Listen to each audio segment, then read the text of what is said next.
थोड़ा सा बिस्मिल्लाहिर्रहमानिर्रहीम। अस्सलाम वालेकुम। Welcome to Yasmeen audios novel. हम इस चैनल पर आपको खुशामदीद कहते हैं।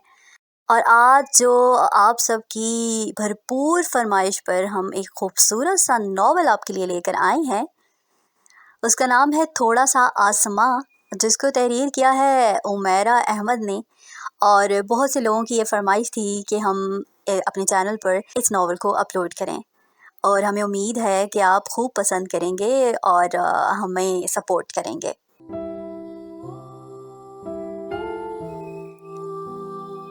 आसमां वो अरूज है जिसको पाने की ख्वाहिश हमें हमेशा बेताब रखती है।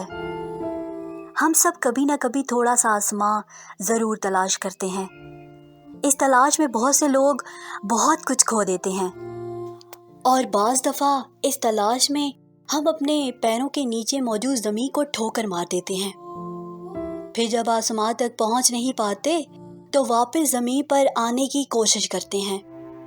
तब बाज़ दफ़ा ज़मीन हमें पाँव रखने की जगह नहीं देती।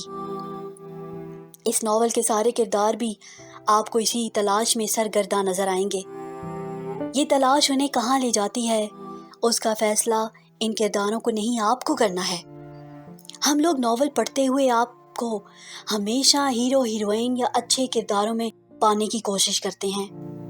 हकीकी ज़िंदगी में बाज़ दफ़ा हम सारी ज़िंदगी मनफी किरदार अदा करते रहते हैं। थोड़ा सा आसमां को पढ़ते हुए अपने आप को मस्बत के बजाय मनफी किरदारों में तलाश करने की कोशिश कीजिएगा। मेरा दावा है हम में से हर एक इस नावल में किसी न किसी किरदार में अपनी झलक ज़रूर देख लेगा। फिर जब आप इस नावल में ख़ुद को पहचान लें और जिस किरदार में ख़ुद को पाएं वो मनफी हो तो आंखें बंद मत करें। इस नावल के किरदारों के आमाल और ज़िंदगी को आप नहीं बदल सकते, वो सिर्फ मेरे हाथ में है। हकीकी ज़िंदगी में अपने आमाल और किरदार को आप बदल सकते हैं, वो सिर्फ आपके हाथ में है। तो क्या आप दुनिया का सबसे मुश्किल काम करेंगे?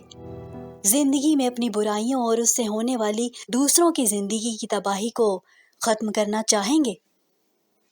आएं, खुद को तलाश करें। उमैरा अहमद।